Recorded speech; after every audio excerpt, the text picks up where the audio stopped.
Плоды имана и его влияние на человека в этой жизни и в жизни вечной безграничны и не поддаются счету.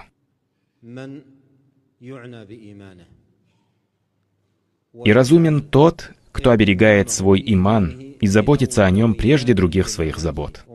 А как же иначе? Ведь это величайшая цель и важнейшая потребность человека.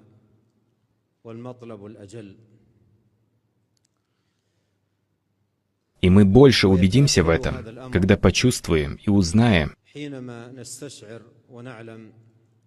что иман постоянно, и я не говорю каждый день, однако каждый час нуждается в обновлении.